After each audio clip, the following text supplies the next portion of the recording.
All right, hi, I'm Tristan Hill, and I am very lucky to be joined today by Congressman Markwayne Mullin. I appreciate you being here with us. We're gonna take some time, ask you some questions, because I really think it's important for your constituents to really get to know your representatives. It seems like sometimes there's kind of a gap in between. Sure.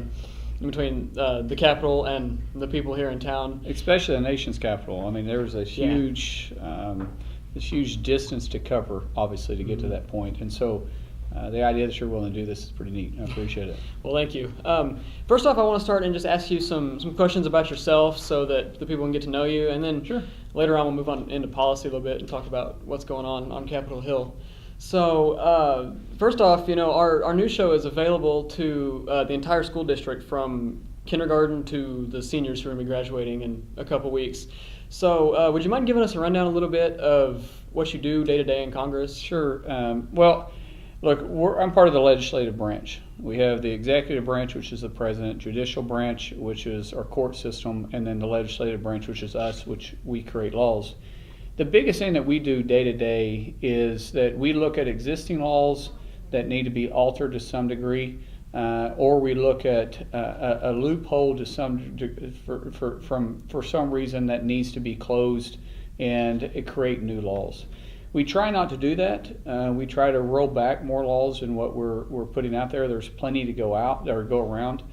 The issue that we have is sometimes being in Washington, D.C., there's a disconnect from what is factual about a bill and what actually gets told about the bill.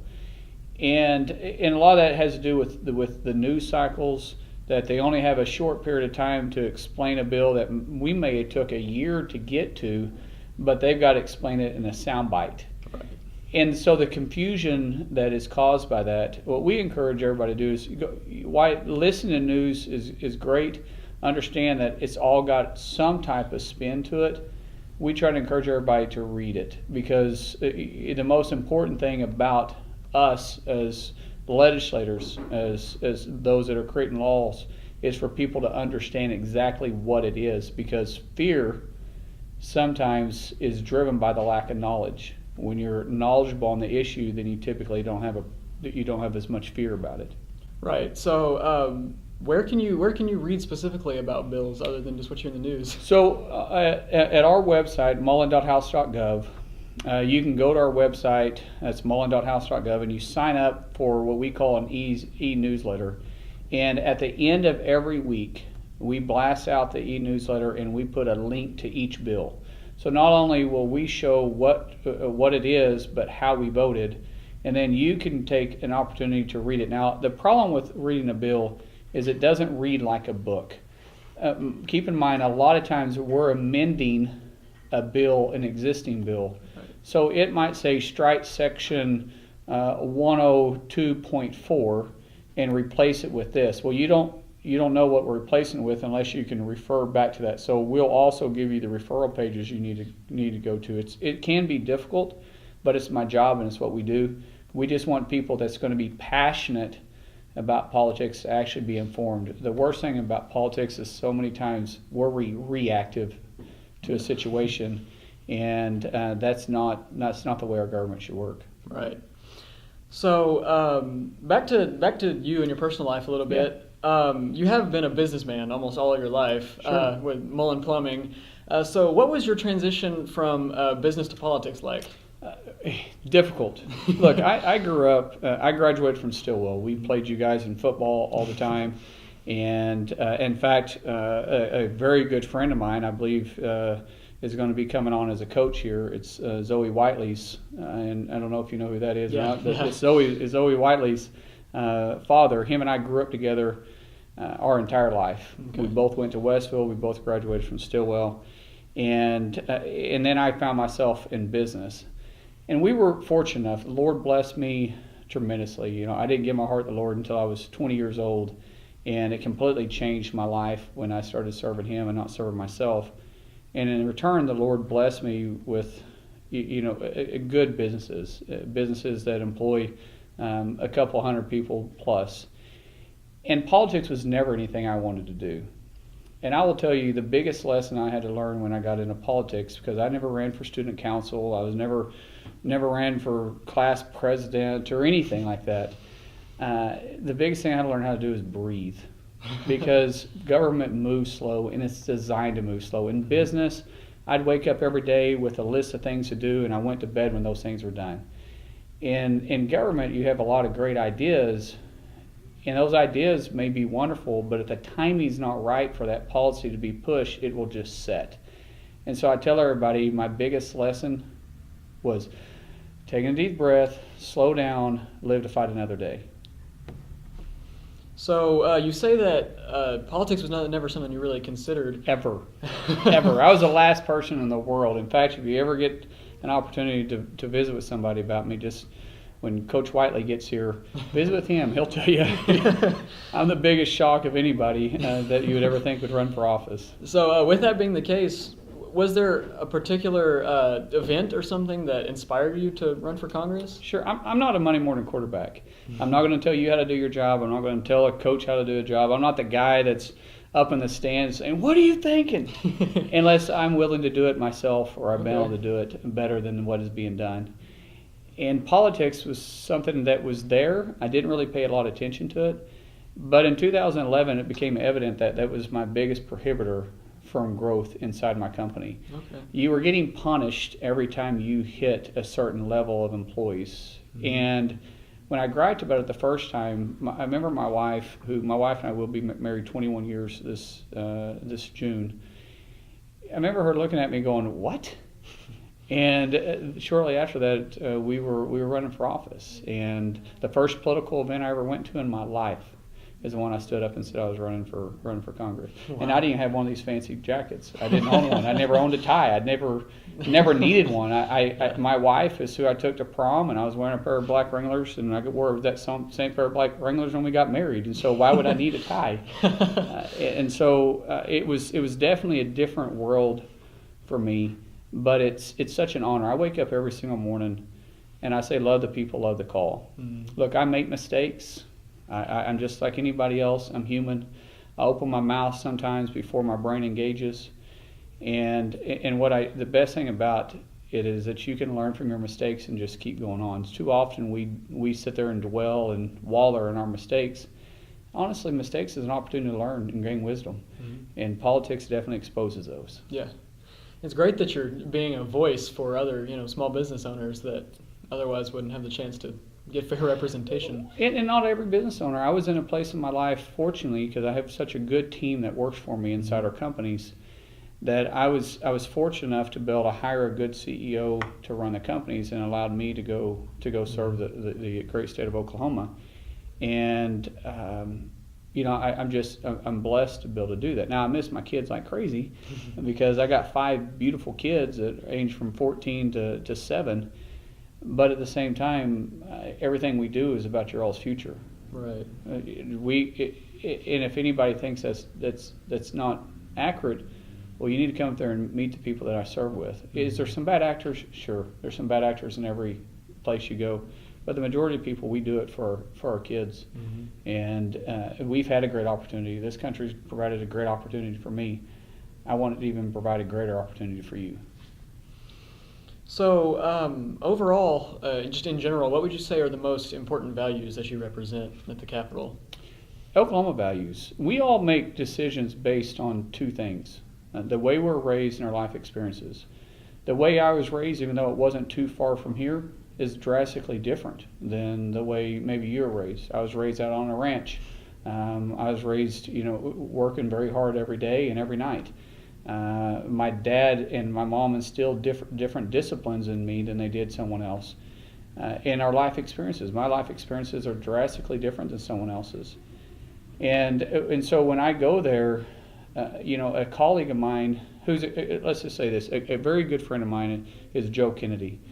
And he's from Massachusetts. If you don't know the Kennedy family, do some research. They're and politically they've been involved in politics for a long time, but they're actually a pretty close knit family, good people.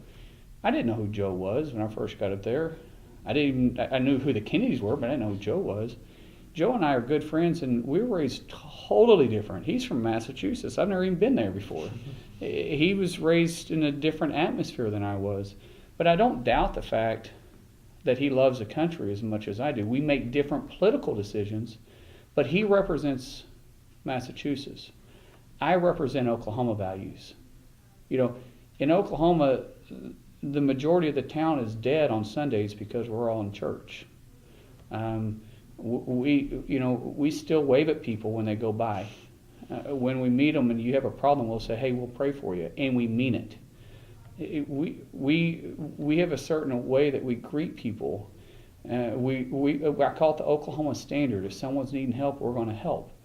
And I get to bring those values, but that's why I'm a representative. That's why our founding fathers set up representatives to go represent the people in their backyard, because no one knows you better than the people that live in your backyard. Right. To go to Washington, D.C. to represent those values, and that's what I take with me every week. It's funny that you mentioned Joe Kennedy, because I actually had a question here Sure. for you about him. We talked about your friendship with him last time you were here a little bit. Yeah. But does the political difference, do they ever get in the way of just the friendships? Yeah, I tell him he's wrong all the time. He goes wrong all the time. No, look, Joe is very passionate, a very passionate individual. And I'm pretty passionate too. I can get fired up real quick. Mm-hmm. Joe comes from it from a different perspective, and we talk politics. Obviously, it's what we first formed our friendship about. Mm-hmm. But at the same time, outside of politics, he works out with me every single morning at 6:30 in the morning. I mean, he whines. He whines big time. But he works out with me every morning, and that's when we separate work back to our friendship. But when it comes to work, we sit on the same committees. He sits directly across from me. And we've debated openly in debates about it. He looks at it differently, but I don't doubt that he loves the country. Mm-hmm. If the end result is we both love this flag as much as the next person, then we're both watching out for a country that we love. We just have a different opinion of how to get there. And too often with politics, we're not willing to sit down and build a friendship with someone that's politically different than us. In society, we're taught to respect someone's opinion in every aspect of life. Value what they have to say. Respect them, look at them, pay attention to their eyes, and let them finish their conversations. We teach those, right? Mm-hmm. But in politics, when you don't agree with me, you're an idiot. Yeah. And we don't want to hear what you have to say. We take for granted the idea that we're one of the only countries in the world that can do that openly, mm-hmm. without any repercussions. Right. And so I don't think it gets in the way. I think it actually strengthens it because we both know it's unique. Mm-hmm. That doesn't happen all the time. Now, I've got good friends. Tulsi Gabbard from Hawaii. She's a good friend of my wife and I's. Her husband Abraham and I are good friends, and my daughter, my 9-year-old daughter, she thinks she's going to go to the University of Hawaii just so she can live with Tulsi. Mm-hmm. But she votes wrong all the time too. but we're still really, really good friends. And I learn a lot from just listening to them. I hope they would learn every now and then from me too. Mm-hmm. For instance, when it goes to healthcare, Joe's family has been working on a certain type of healthcare for 50 years. 50 years. I haven't even thought about politics more than 6 years. And so he has a very strong opinion, and he has reasons for it through life experiences. I have reasons for it too with different life experiences. Somewhere in the middle, though, there's a common ground that will be best for this country. Mm-hmm. So it's important to kind of bridge that divide. Well, it's important for us to learn how to respect people in politics. Sometimes we have to agree to disagree. There's nothing wrong with that. Mm-hmm. Just don't take it so personal. The only question you should ask when someone disagrees with you in politics, do they love the country as much as you do? The answer to that is yes. Okay, then. Let's find some common ground. Mm-hmm. And on that note, I guess this is a good spot to kind of make our transition into more policy kind of questions. So you are a Republican, and at the moment we have a Republican-controlled Senate, House, and Executive. So what kind of legislation do you think we'll see in the future with Republican control? So there's a drastic difference between Republicans and Democrats in general. Now, at the state level, you don't see as big as a divide. There is a divide because everybody chooses to be a Republican or a Democrat for some reasons. In the Republican Party nationally and the Democrat Party nationally, there's a huge difference. A lot of it has to do with social issues, which is outside of legislation, but has to do with social issues that are about abortion, or about the size of government, of how big you want the government to become. The big debate going on about gun control, and should we infringe in our Second Amendment or should we not? Those are very clear divides. Right now, the Republican Party nationally is trying to roll back the big government that we've seen from 8 years of the Obama administration. This isn't a hit on the Obama administration. It's just the facts that they were trying to grow the size of government. They wanted more influence, more intrusion into our lives, and that's just a theory or a philosophy that they believed in. We're trying to roll those back and shrink the size of government and become more self-reliant on ourselves. It's not the government's role to create jobs. When you're trying to create jobs through government, what you're doing is growing the size of government, which is what the Obama administration did, and try to create government agencies that oversee everything you do. Government's role, especially inside the United States, is to create an opportunity for job creators, for entrepreneurs, for you and I to thrive. Whatever area that is we want to go to, we need to create that opportunity to go to, and that's the type of legislation that we're working on right now. And we heard a lot about that in President Trump's first State of the Union address a while ago. What were your thoughts on his message and how it was received? Well, even though on the House floor there is no assigned seating, but there is tradition. Tradition runs deep in politics. And so traditionally when you walk on the House side, the Republicans sit on the right, the Democrats sit on the left. And we typically sit there during State of the Unions. For years I've had a tradition of sitting with Joe and Tulsi on the Democrat side. And when the president is delivering a speech of unity, he didn't give a speech of division.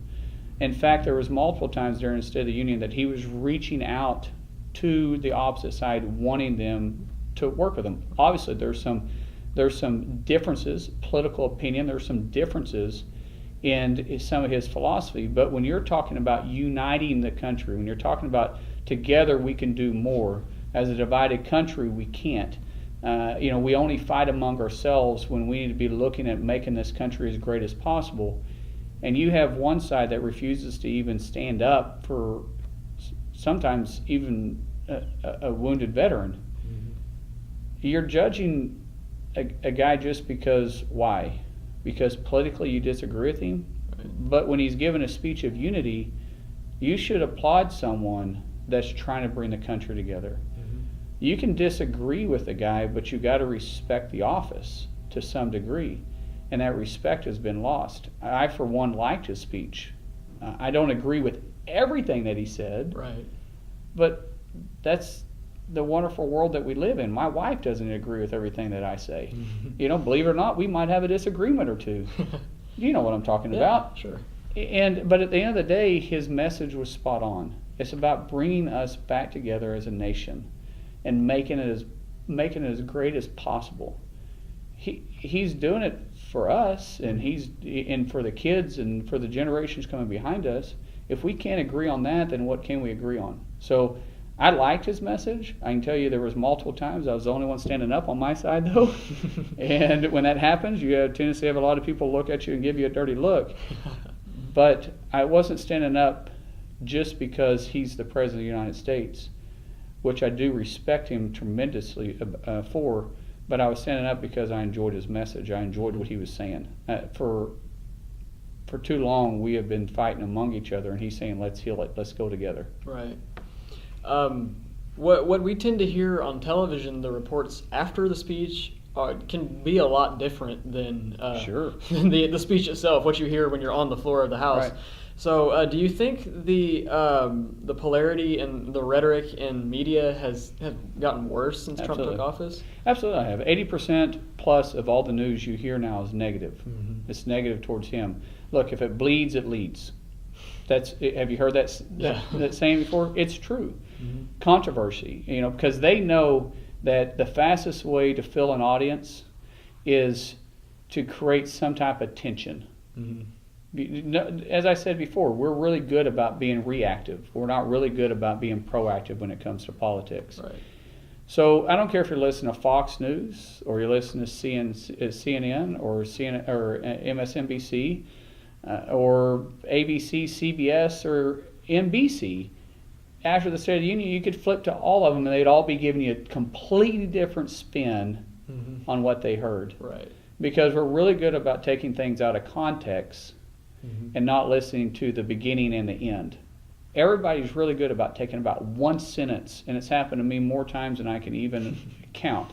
Takes one sentence that you said, and they don't listen to the whole interview, and they can take that thing out of context. Because that one sentence in itself can sound controversial, but when you take what was said before and what was said after, then you might understand it. And we're too quick to jump into a conclusion.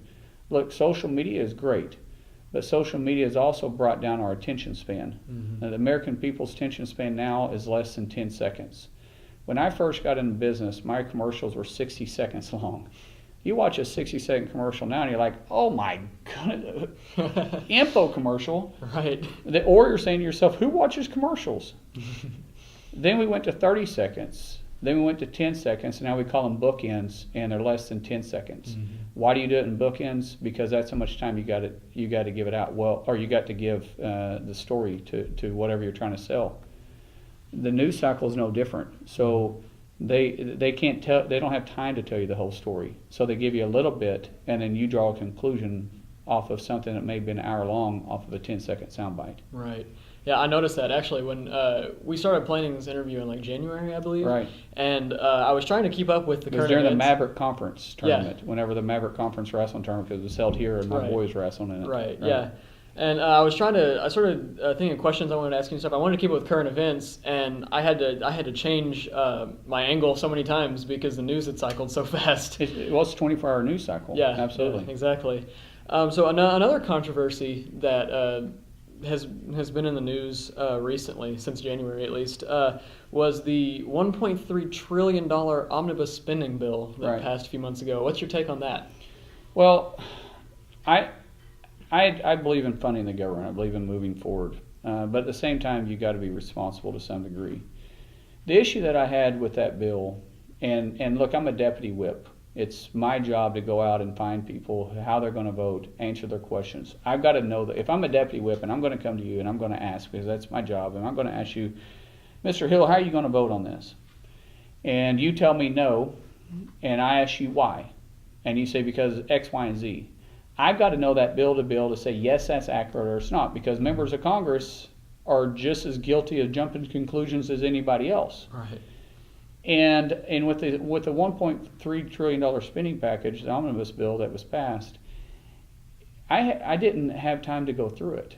Mm-hmm. In fact, when it was released to the time I was supposed to go talk to you about your votes, I had less than an hour to do that. Mm-hmm. It was 2,232 pages, I think is what it was. Just alone, if I went through that bill and I read straight through it, just straight through it, it would have taken me about 72 hours if I averaged 2 minutes a page. And you say, well, I can read faster than 2 minutes a page. Well, you got to realize there's a lot of reference points on that, and so it'd be difficult to average that. And I had less than 17 hours to actually go through it. So I didn't like the process. I do understand the need of it, but we've got to be realistic when we're passing stuff, how long we have to actually go through it. I might have voted for the bill if I had time to read it. Right. I don't know. I didn't have time to read it. Mm-hmm. But I'm definitely not going to vote on something I haven't had time to go through. Sure, yeah. In general, what do you think about adding, another $1.3 trillion to the debt? At what point have we hit too much national debt? We already hit that. I mean, that's already been hit. Understand, though, that I'm in my 6th year, Mm-hmm. and I voted on 3 10-year balanced budgets. Mm-hmm. The way our Constitution is written, we're not able to hold one Congress accountable for the next. Right. So whatever the 113th Congress is when I first came in, the 114th Congress, and now we're in the 115th Congress. Whatever one does, the next one doesn't have to abide by. So if my first 10-year balanced budget that we passed would actually have been effective, then essentially we would only have 4 more years to get to a balanced budget, and we'd start paying down the deficit. Mm-hmm. The bigger argument needs to be, at some point, to hold Congress accountable, we're going to have to pass some type of balanced budget. Right. If we're going to be able to get the debt under control, then we're going to have to be able to hold all members equally accountable no matter what year you come in. Mm-hmm. Otherwise, we're going to continue to spend. Mm-hmm. Do you think continuing to spend at any point becomes a national security issue? Sure it does. But when you start looking nationally and then you start looking internationally, most people tie their debt based on their GDP. Mm-hmm. And our GDP is versus rate or debt ratio is significantly lower than any other third world country, or I don't want to say third world country, any developed country in the world.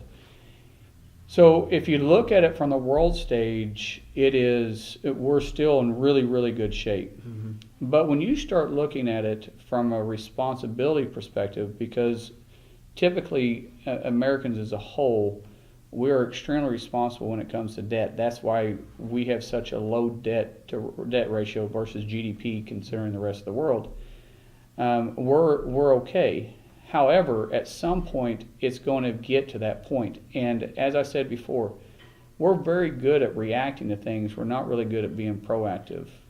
When you have a spending problem, it's better to be proactive. I don't care if it's in your own life or if it's in your business. You can be proactive with it, and it's a lot less painful than waiting until it's required for you to do. Right. Or waiting until you get the foreclosure notice on your house, or your car gets repossessed, or your electricity gets turned off. You see the train coming. Yeah. What changes are you making to make sure you get out of its way? Right. And I don't see us making those physical changes that we need to make. Sure. So to move on to another controversial issue. See if it bleeds, it leads. See Yeah. what you're doing here? Yeah, exactly. I'm throwing all the good ones at Yeah. you. What do you think is the best foreign policy strategy to follow with the recent developments in Syria with the chemical attacks and President Trump's issuing missile attacks? Sure. So, look, peace through strength. I've spent a lot of time in the Middle East. I spent time over there before I was even in office. And here's the deal. Certain parts of the country, of the world, only respects one thing, and it's strength. And the loyalty for an individual lies with the person that's strongest. It's a society to which has been going on there since biblical times. You can go back and you can read the same area, that same region in the Bible, in the Old Testament, Mm-hmm. and you'll see that's always been true. The person with the strongest arm wins. Right. And there has to be some type of accountability that takes place. People want to say, well, we shouldn't be involved in that. Mm-hmm. Because it's not in our backyard. I can see the argument being made for that, but the fact is it does affect us. Because when you're willing to use weapons of mass destruction on your own family, on your own relatives, Mm-hmm. on your own people, and you've also threatened the United States, and you've made it very clear that you want to launch an attack onside the United States, or you've been tied to terrorist groups that's wanted to do that. Mm-hmm. And we sit idle and do nothing when you do that, and we may have assets in those regions, meaning assets, personnel that we have, because we have personnel scattered all over the world for the most part. It's a message that you send when you're immediately willing to strike back. And if we're willing to strike back for you doing that, then most dictators are not suicidal. Right. And they know that if they were to strike us on our homeland, Mm-hmm. then at that point we're going to hit a bigger red button, and we're taking you out. So this is one of those things that is preventative maintenance by the president, and he made the right decision by doing so.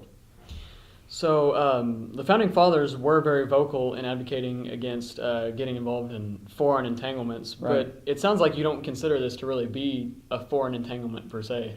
Well, our founding fathers also, if you go farther and you continue to look at it, that we did have the right to protect our assets. If you go back to the way the Navy was created, it was created because we had vessels that were sailing in foreign waters that were being attacked, and they were being attacked from different countries specifically, and we needed to protect our assets, United States interest, regardless of what it is. And this is and it's different than getting involved in, let's say, someone's own conflict or own civil war, and it's not affecting us. Right. It's not coming to us. The world is quite different than it was back then. Back then, to travel to Syria would have been a 6-month journey, or maybe even a year journey, if it was even possible. Very dangerous. Now I can get on a plane in Washington, D.C. and land there 16 hours later. Our world is extremely interconnected now, and we have American interest all over the world. And because we're so intertwined, it's not necessarily getting involved in someone's own affair. You can have your civil war and you can fight, but if there's a side that directly has a disdain for the American people, and they have threatened us, and they have directly tried to attack us before, and they're sponsoring terror groups that are trying to come to us, it is in our interest to be more reactive to that, because we're going to deal with them at some point. So a lot of people have raised the question of the constitutionality of President Trump's attacks, and some argue that it falls under the War Powers Act, which was passed after Vietnam. That gives the president 48 hours to report any attacks to Congress, and then 60 days for congressional approval. What's your take on it? Where does it fall into the realm of constitutionality or legality? Well, if he was declaring war on them, that's different. He has to come to Congress and ask for the authority for war. So he will come to us, such as after Pearl Harbor, in the famous speech that was brought to the House during the joint session, when we were specifically asked to go to war. When you start looking at what's happening now, he didn't declare war. He was protecting the Americans, the United States interests. That's well within his authority to do so, and he can do that without informing Congress, except afterwards. We like to be briefed on what actually took place. So two totally different aspects there. When we're declaring war on somebody, it's a big deal. And then we're putting the full weight of the United States at them. Right. We clearly did this response in Syria with our allies also. So they were engaged too. So if you also look at the UN treaty that we have signed with all the nations, we've agreed to respond as a group to certain things. And it fell well within those jurisdictions. Okay. So next up, I want to ask you about the bill that you're sponsoring called the Every Prescription Conveyed Securely, or EPCS Act. Right. So can you tell us? You did do your research. I tried. Your head must be hurting. Well, I've had several months to plan to get this ready. Yeah. So just tell us about the bill. So the opioid epidemic is running wild. I mean, I'm sure you know several people that's having prescription issues right now that are addicted to pills. Young people now are having punch bowl parties, and I'm sure you know what I'm talking about. And it's extremely dangerous when you're doing that. Right. Prescription drugs are drastically different than someone that's maybe using heroin or meth. Where when you use heroin and meth, you are purposely taking an act that you're taking a drug that you know is highly addictive.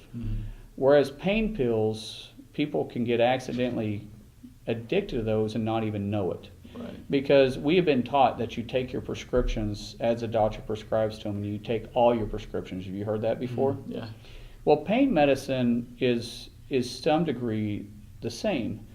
The problem is that I'm a guy I got more metal and screws in my body than what I can even count. You know, I wrestled my entire life, played football, and fought professionally before the UFC was as cool as it is now. I've had a lot of surgeries, and I understand pain, but most of my serious pain after surgery goes away after about 3 days. And I've had 4 surgeries just this year alone. In fact, when you saw me, I might have been on crutches. Was I on crutches? Yeah, I was on crutches because I just had a plate and 12 screws put in my leg.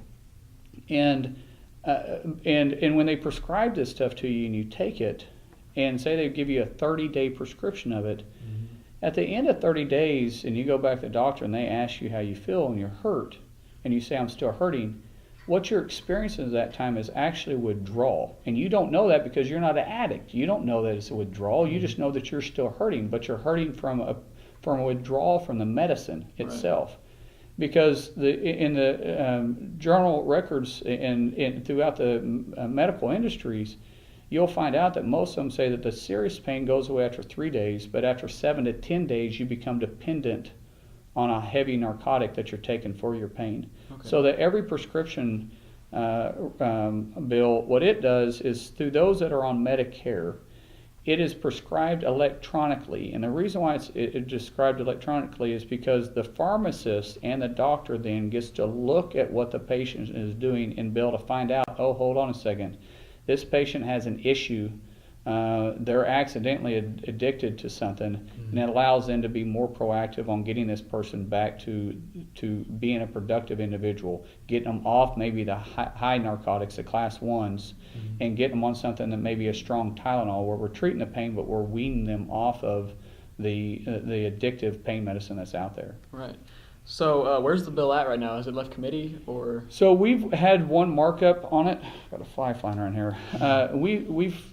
We've had one markup on it. It hasn't been reported to the floor yet. It's ready to go. It's going to be part of a bigger package. Last week we marked up 60. We started to mark up 64 bills. I think we only got 52 done.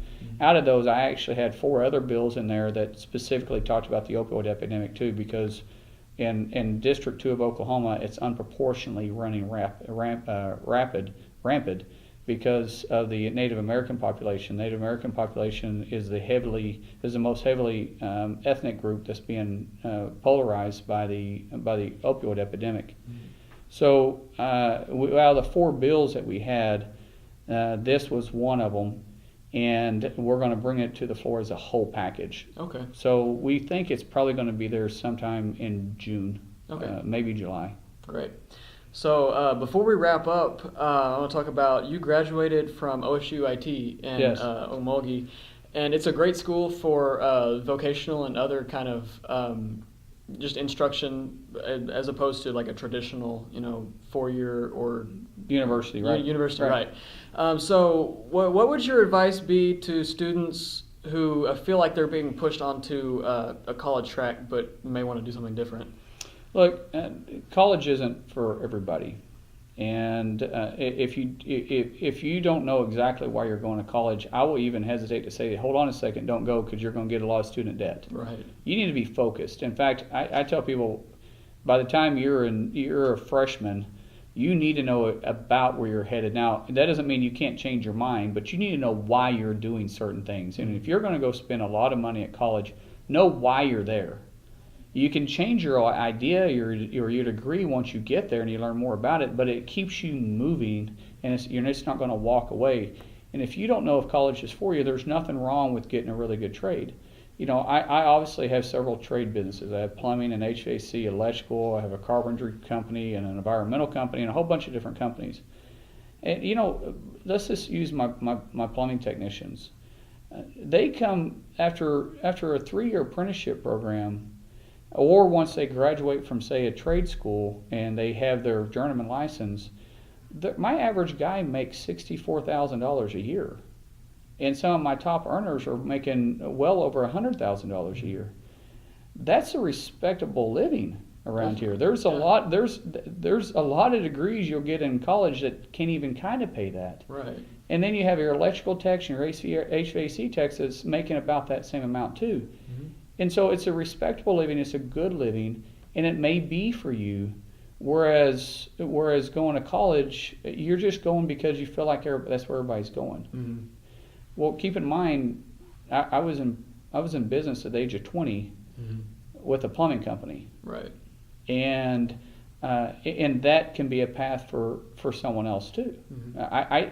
I went to college for wrestling. When I got there, I got hurt, Mm-hmm. and I asked myself, why am I here? I came here just to wrestle, and it was kind of odd. Because since I was in 6th grade, that's the only thing I thought of. I knew I was going to go to college, but I was going to go to college and wrestle. Mm-hmm. But then when I got hurt and I couldn't, I had to sit there and I looked around and I thought, I honestly can't justify spending all this money, even though I was a full ride, it was a scholarship, but still yet I was occupying a space. Mm-hmm. Why don't I just go work? Yeah. And so my idea was to go work for a little bit and then probably go back to school once I figured it out. And once I got in there, I was like, hey, I'm good at this and I can make money doing it. Sure. That is a path that a lot of people ought to look at if it's not for you. Yeah. Now, we need doctors and we need teachers and we need attorneys and we need engineers and we need individuals to go to school, but we also need tradesmen too. And those trades pay very, very well. Mm-hmm. So to wrap up, since we're talking about college, I figured I wanted to ask you the hardest question of your political career. I'm an Oklahoma State fan. Okay, that's it. There we go. I don't know if that's where you were going or not.